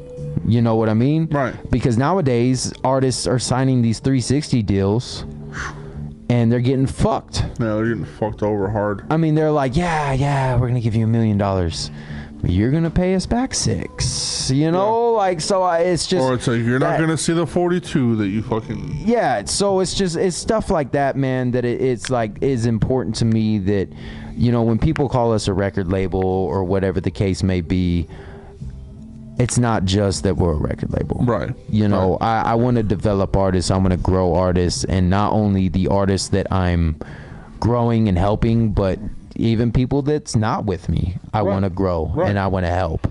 Like Easy Peasy P. Dude, he is my fucking guy. He is dope. Oh my God, he's dope. He is fucking dope.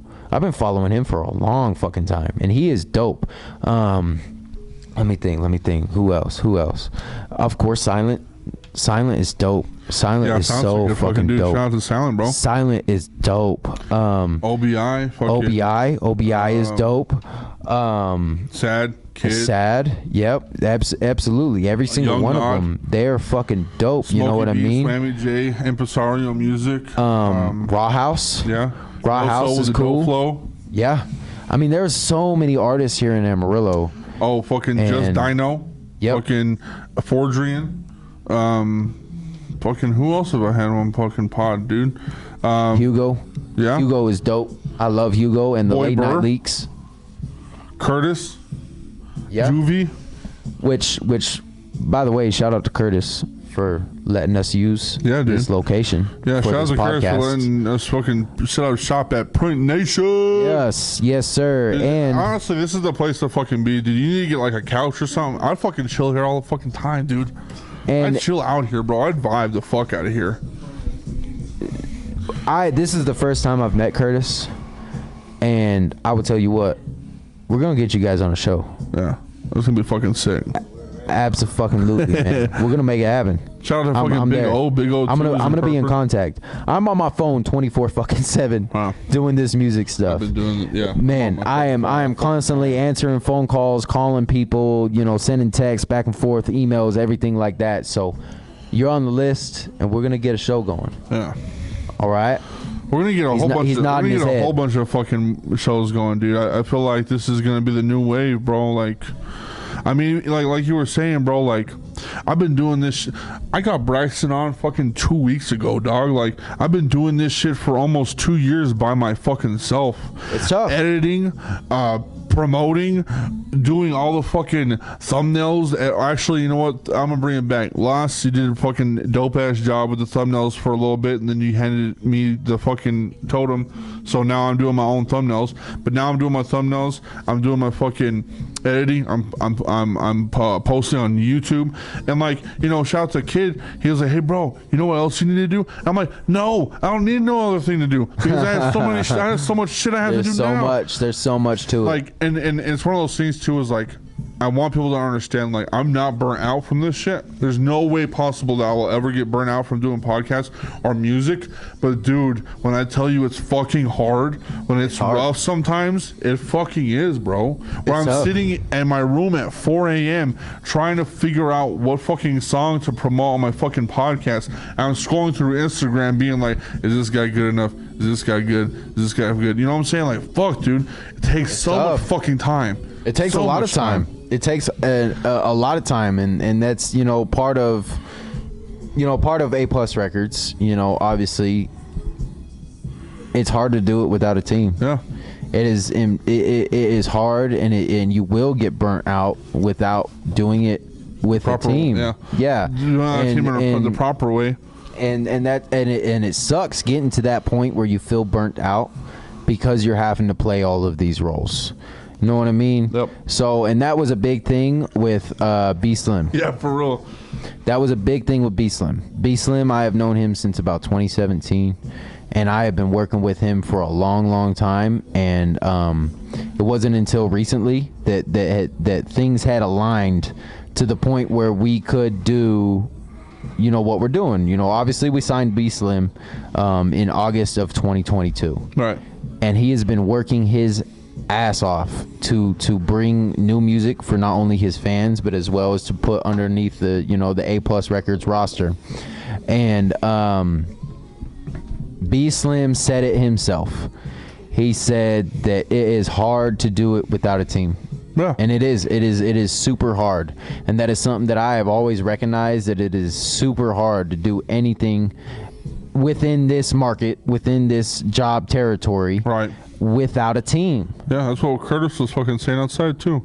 It's tough. He was telling me he wouldn't have fucking had this shit going if it wasn't for his fucking team Yeah, exactly. doing all this shit. I wouldn't have A Plus Records Yeah. where it's at without Giancarlo and Gabe. Yep. Without a second. You know what I mean? And Giancarlo's my guy. I've known him since fucking middle school. Yeah. And Even like today, bro, like I know I was gonna be busy, bro. I knew that I was gonna have these 2 fucking podcasts. Dude, I was laying Back to down back. at like fucking I was laying down at like fucking 11:30, and my wife's like, "You gotta get up, dude." And I was like, "Why?" She goes, "You got podcasts at 1." right. And I was like, "Fuck."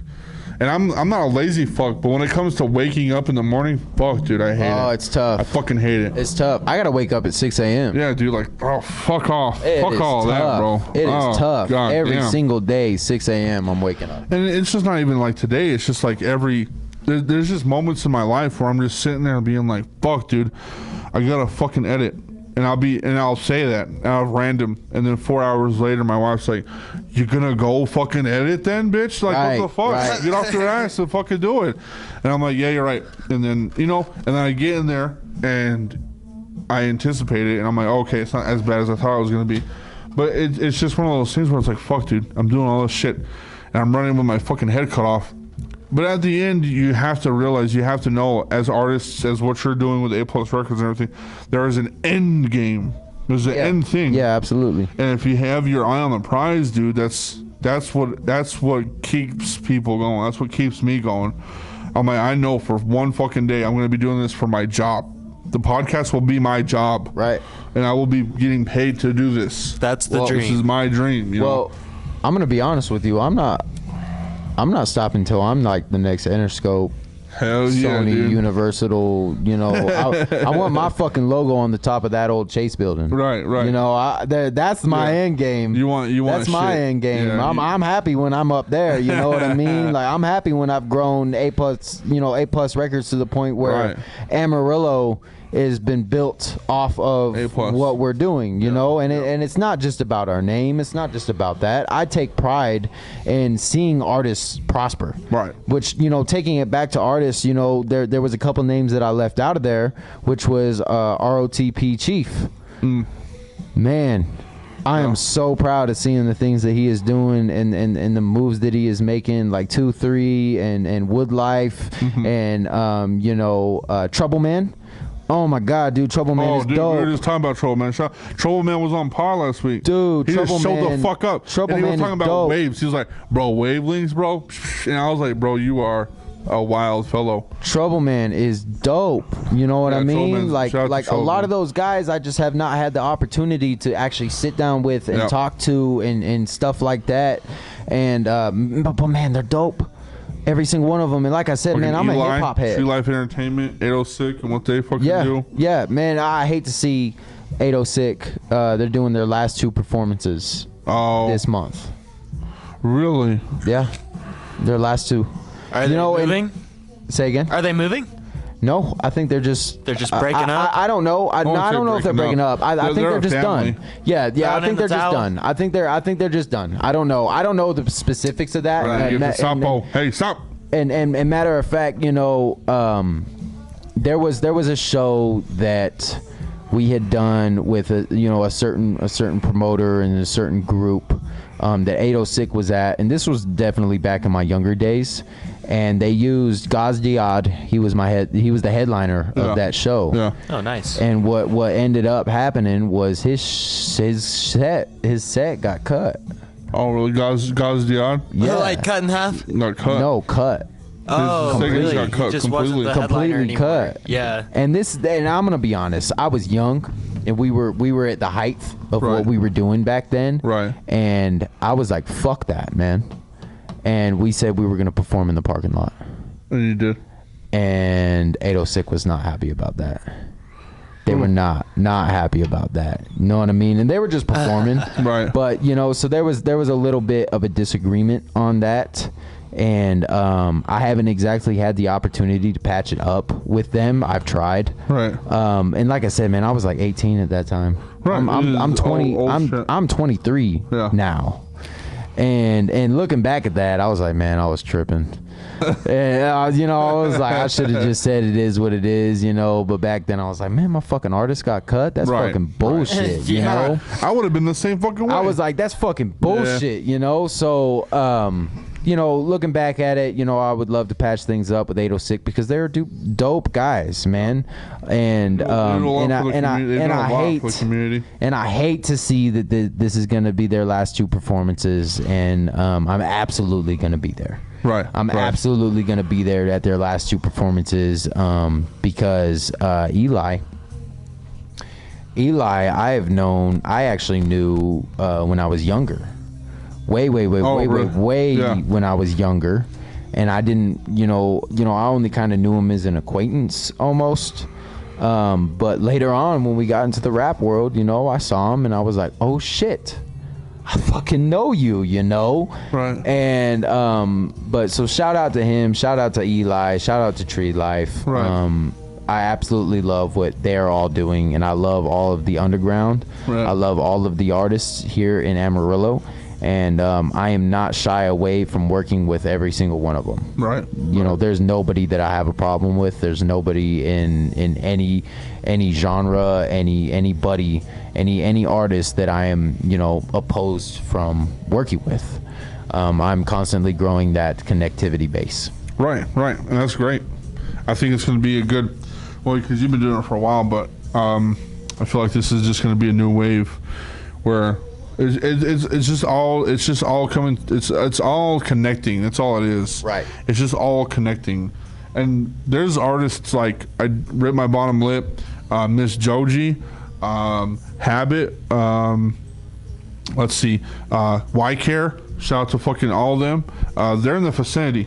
Habits from Colorado, Y Care's in New Mexico, Joji's in fucking Austin, Rip My Bottom Lip is from Austin, and it's getting to the point where it's like we got these guys. They're like what, maybe give or take 4 or 5 hours away. Right.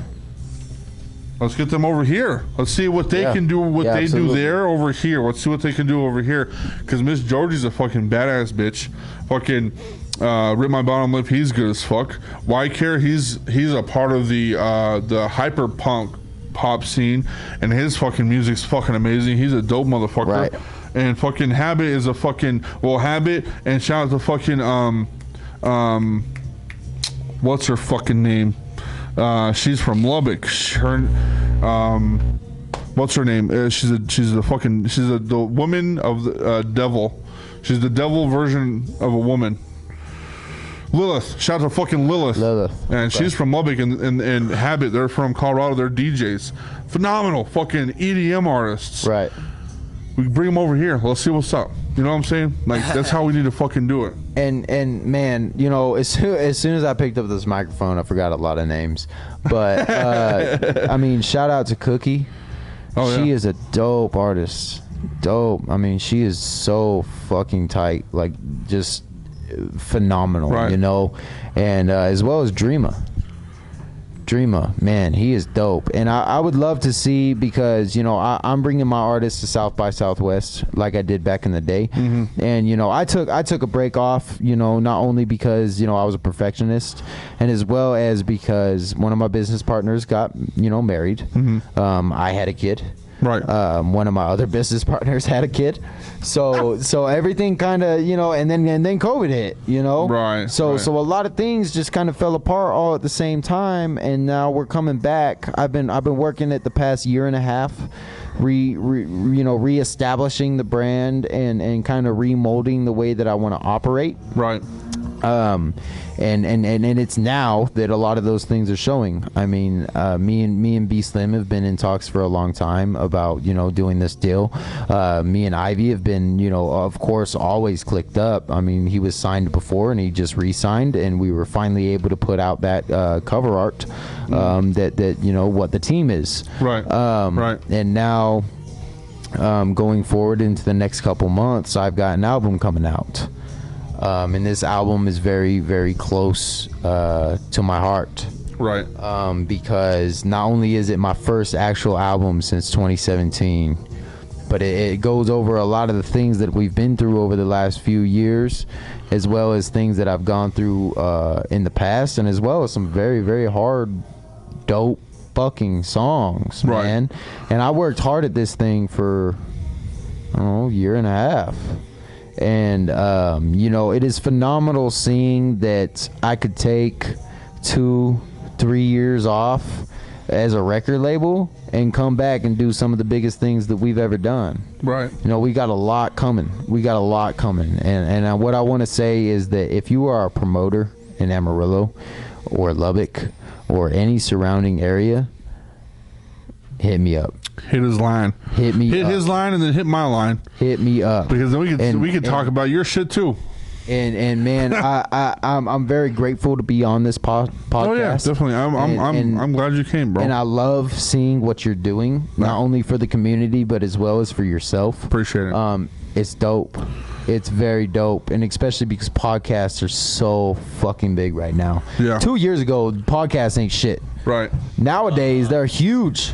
They're huge, you know what I mean? Dude. So I love what you're doing, and I love being able to support you guys, and I very much appreciate you guys being able to bring me on here so that way we can talk about some of these things. MOSHCAST supports A+ Records 100%, dude. Man, it's awesome, you know what I mean? And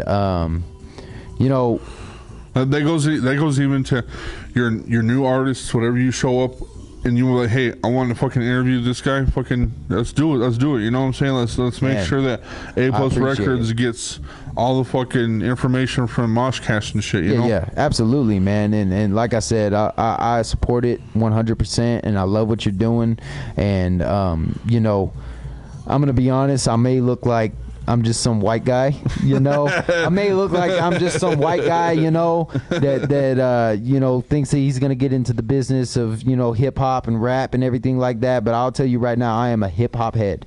I was not raised on these little whatever the fucks. Who is your favorite all-time rapper?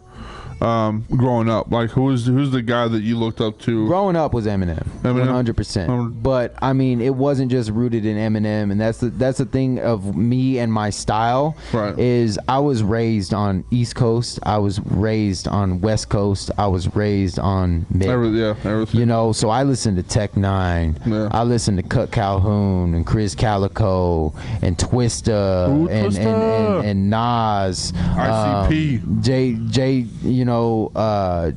Jay-Z, yeah. Of course, Notorious Big, Pac, Immoral Technique, Dre, Diabolic, NWA, KSI-1, Big Daddy Kane, all of them, you know what I mean? And man, at 2 years old, I was dancing to fucking Beastie Boys. Right, dude. Beastie Boys go fucking hard. I'm a fucking hip hop head. You know what I mean? So I'm Beastie Boys, Vanilla. Fuck that even too. Beastie Boys and Vanilla Ice, they were on some shit, dog. Vanilla Ice was on some shit, dude. Man, that guy was crazy. If fucking like Eminem has always said, if fucking Beastie Boys could do it, I'm there. That's the same. That's why I tell the podcast. That's why I tell people that listen to the podcast all this fucking time. If I can fucking do this shit, dog. You Anybody can fucking do it. Yeah, absolutely. I'm always down, dude. There's kids that fucking message me on fucking Instagram like, how do I do this? I'm like, bro, easy. Tell your mom to get you $800 and then tell her that you're going to pay her back someday because that shit will fucking work. Right. You could do it, bro. Easy. Exactly. And see, you know, with A+ Records, it's not like I don't want competition. Right. Know what I mean? Like, I want to see a lot of these record labels do fucking phenomenal. Right. I want to see these record labels do great. I want to see these promoters do phenomenal. Right. Because that does nothing but elevate the city. That does nothing but elevate the local scene, you know? Like Raw House, I love what Raw House is doing. You know, they're doing a fucking phenomenal job. I love what J Peso Entertainment, you know, is doing. I love what they're fucking doing. You know, I love seeing, you know, promoters do their thing, like True Rhythm, Aaron Hardy. You know, there's a lot of people out there that are trying to do a lot of things, and I love seeing it. It's not about being the biggest in Amarillo.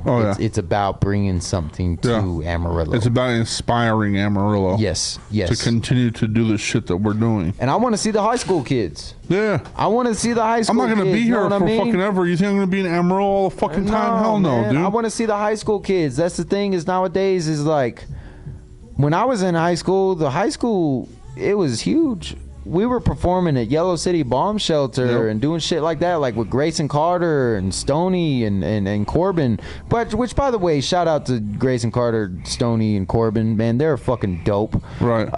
Corbin's doing his thing in L.A. right now, which is fucking awesome, and I think Grayson Carter's going to be doing the same. I went to school with Grayson. Right. And Stoney, you know, and Corbin. Shit. But, you know, I love seeing what people are doing. I love seeing people grow. Right. And like I said, it's not about being the biggest. I don't want to be the biggest. I have no interest. That's not in my head anymore nowadays. It was back then. Nowadays it's not. I just want to see Amarillo grow. I want to see the scene grow, and I want to support everybody in every which way I can. I ain't the biggest, but I'm the fucking best. All right, I don't give a fuck. No, I'm just kidding. I'm not the best. I mean, I say it in my songs. Better. I say it in my songs, man. I ain't the greatest, but I'm damn sure not the worst.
That's 100.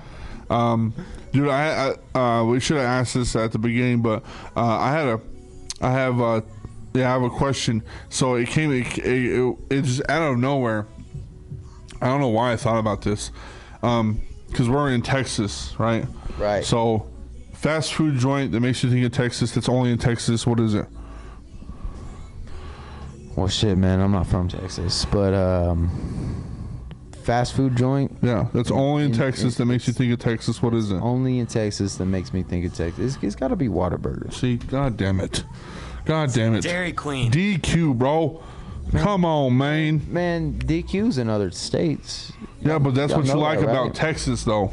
I want to know what that was their slogan is. for the longest time. I want to know It what still their is. slogan is Oh, it still elsewhere. It still is, yeah. I want to know what their slogan is elsewhere. It could be that's what I like about Dakota.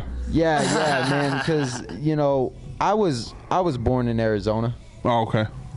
and I lived there for a little while when I was young, Oh, hell yeah. and then I moved up to Montana.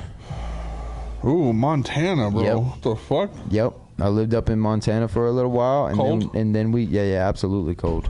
Was it good, though? In the summers, was it good? Winters are harsh. I remember the winters the most. Right. But, like, the summers in Montana were pretty fucking nice, though. I want to say so. Like I said, I was still pretty young. Right. But I was raised in Texas. Yeah, okay. I was raised in Amarillo. I spent most of my years here, and I still spend my years here. You know Right. what I mean? My daughter's born here in Texas, Amarillo, and I have no foreseen plans to move away from Amarillo. This is my city. This is the city that I claim, even though that I'm not born here. I love this city. There's some things about this city that'll drive me nuts, but Yeah. I think that's about anywhere you go. Right. But like I said, I want to see the city grow. Yeah, 100%. I wanna. This is something that I wanted to clear some air on. I have very few fucking enemies, right? Right. So I'm gonna wash the plate on some shit, and I want people to know the moral of the story. So I had a falling out with one of my homies. I'm not gonna say his name. I'm not gonna dox him. I still care about the guy. If he fucking died, I'd care. I'd cry. Right.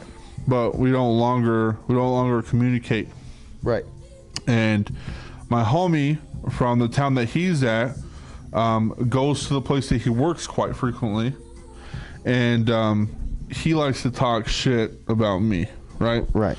And the person, my homie that goes to the place where he works at, he's like, hey bro, like, I just want you to let you know that he's still running his mouth about you. And I'm like, cool. I never asked about what. Right. I was like, you know what? I'm gonna let shit lie. If he wants to talk shit, and if he wants to continue to talk shit, I'm gonna let him do it. It's not bothering me. If I haven't heard it yet, it doesn't matter. Right. So the other day, I had a wild hair at my ass. I was like, hey bro, what has he been saying? Because if it's about my family, like, I could probably throw hands for sure. Yeah. I'm not gonna have people talk shit about my family or whatever. He goes, nah, bro. He said that you're kind of like homosexual because you kissed a guy. And I was like, that's what he's saying? Yeah. I was like, that's what he has on me? Right. I was like, I kissed a guy? I kissed a guy and I fucking liked it, bro. I kiss a lot of guys. And that's what you got on me, bro. Right. Moral of the story is, whoever's talking shit about you, it doesn't fucking matter. And if you want to know what they're talking shit about you, it's probably fucking stupid.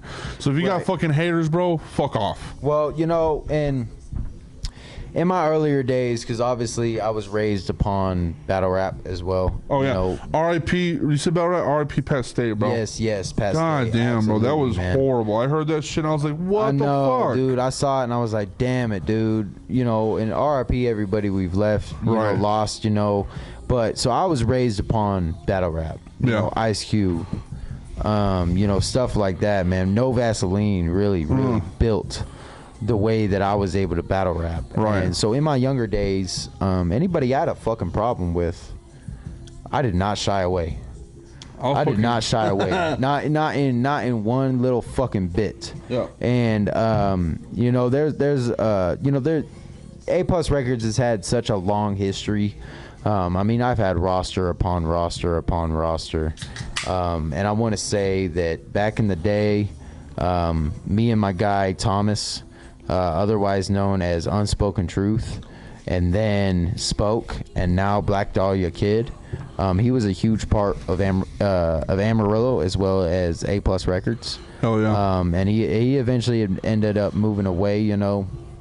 And I want to say back in the day, me and him both had a lot of pride, a lot of ego, and it got in the way of things. Right. And we had recently patched it up. You know, we had patched it up, you know, long before, but we had really sat down and just had a conversation about it. And nowadays, man, I don't give a shit about any beef I had. Right. Any beef I had with any fucking buddy. Like I'm gonna say it right now. Like Hydro Trill, he really.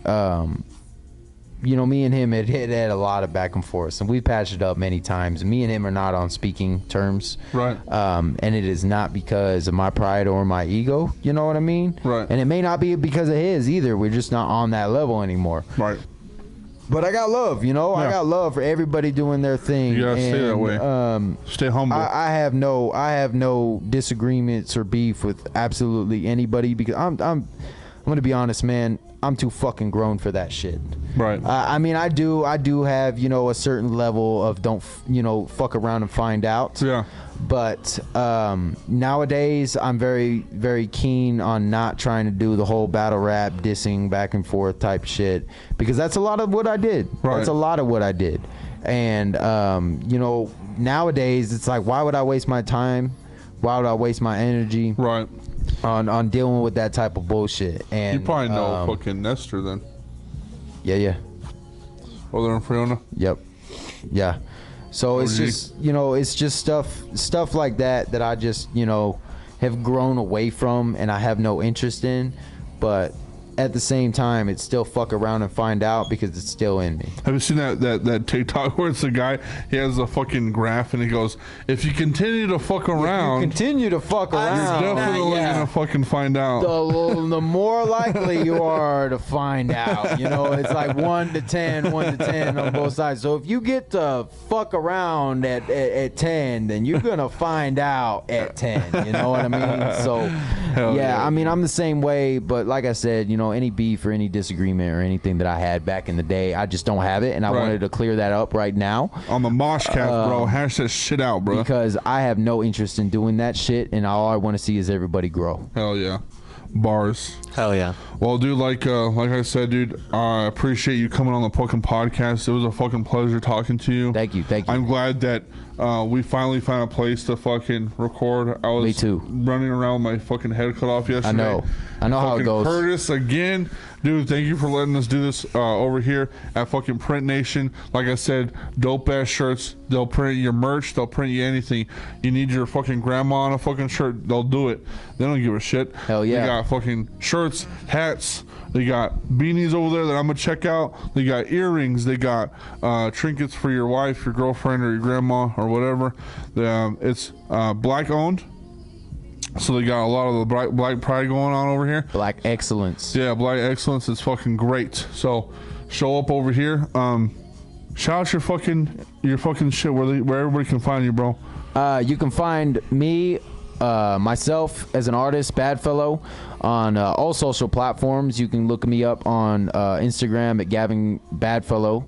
And as far as Facebook, you can find me at Badfellow. Very, very simple. TikTok is Gavin Badfellow. And then for my record label, it is A Plus Records everywhere you find. Bars. And we also have a website. If it's easier for you to go to the website and go to aplusrecordsllc.com, you can find all of my artists there. You can go to their artist page and you can find every single way that you can get a hold of them. You can also contact us through our website. And like I said, if you are a promoter, if you are a label, and if you want to do shows, hit me up. Absolutely hit me up, because I am doing a lot of things. I'm moving on a lot of things, and I want to spread a lot of love. The train's going. And I want to thank MOSHCAST for having me on here. 100%. And I also want to let you guys know I got an album coming, and it ain't fucking stopping. It's not going to stop. Don't stop. A Plus Records. All right, guys, that's the fucking end of the show. We'll see you next week. And like always, Bryson, you got it up? You ready, bud? He's almost there. He's almost there. He's sipping on that Twisted Tea. Dos Yeah, Equis. like always, guys, we'll see you next week, and go fuck yourself.